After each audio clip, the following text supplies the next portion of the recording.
All right, so our original title card was mentioning just for us to get in the weight room so we can get bigger, stronger, so we can throw harder and be more durable. Um, have we been doing that? That's really only going to be able to be answered by one person. That's you.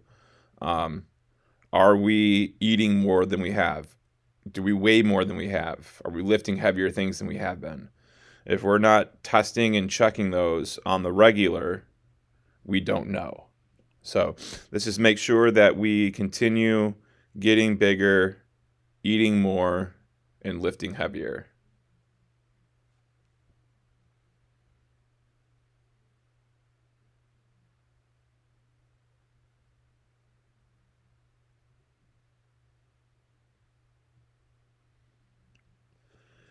Biggest thing that we've been talking about and trying to work on for the past 2+ months has been getting momentum in our delivery.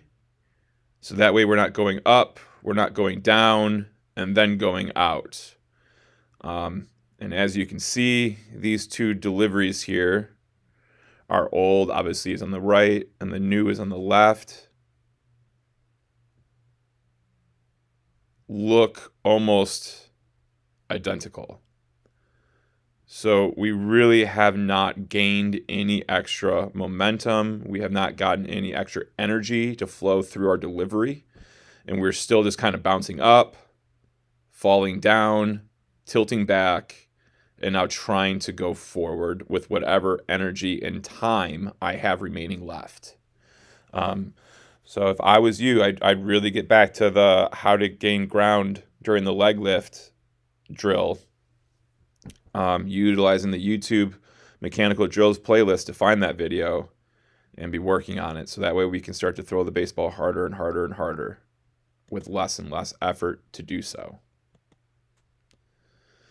Big thing, really the only thing we've been talking about ever since I met you was get the chest involved. Ever since we were doing those med balls back in the fall at the old facility, it's been about getting that chest down when we throw. And looking at the old video on the right and the new video on the left, almost everything is exactly the same as it always has been. Foot gets in the ground, my front shoulder's already opening up, right? That front shoulder's already opened, that front shoulder's already opened. And instead of having your shoulder here and your chin looking over the shoulder, your chin is looking right down the center of your body because the shoulders are open that much. And then when we get to release, we're still just up and down in the same exact angle as we always have been.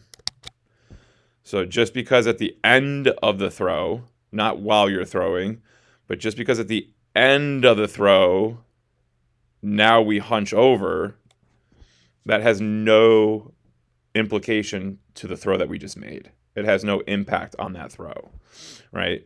Now we're just hunched over really for no reason at this point in time.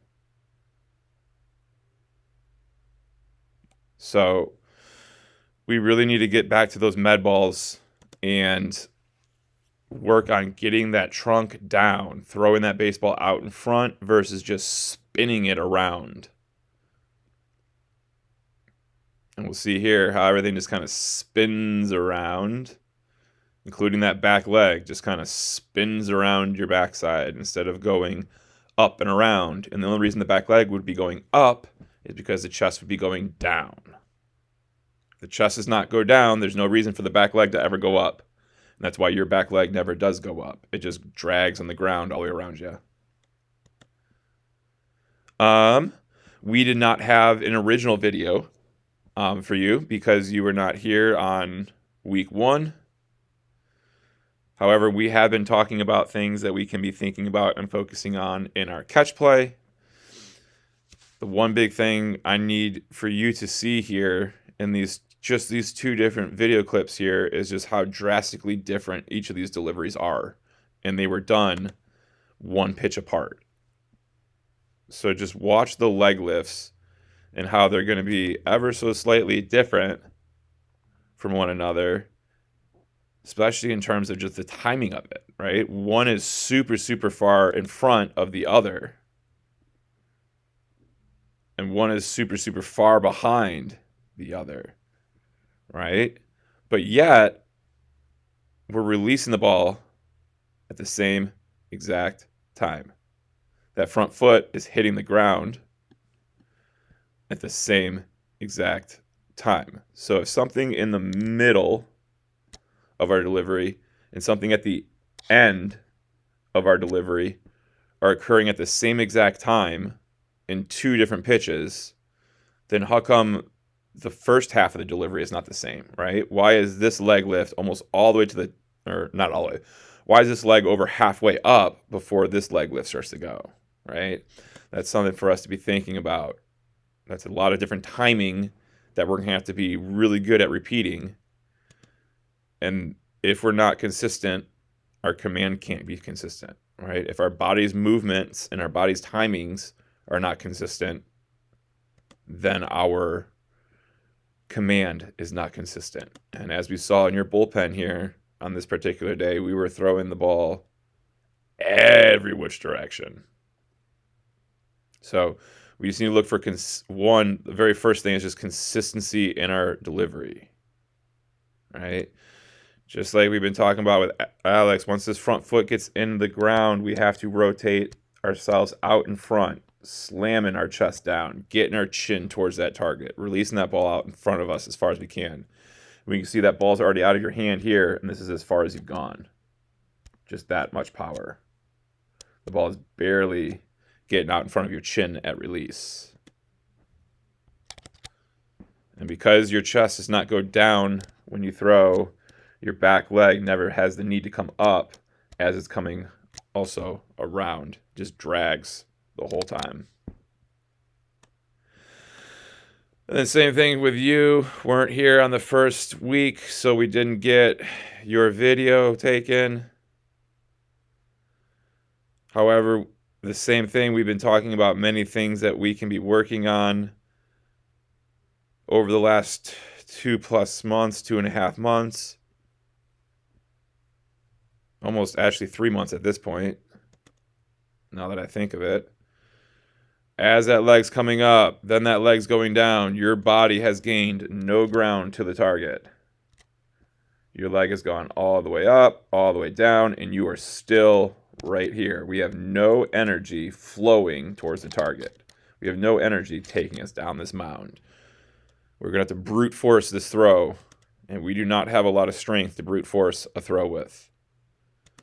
We can see once this front foot hits the ground, our lower body has done 0 rotating. Before this front foot hits the ground, and as this front foot's getting in the ground, we need this back hip, back knee, and back foot to have rotated our body forward. Your body has not gone a whole lot of distance away from this pitching rubber. We need to use our legs to move our body to create energy to send us down the mound with, so that when we throw, we're throwing with energy.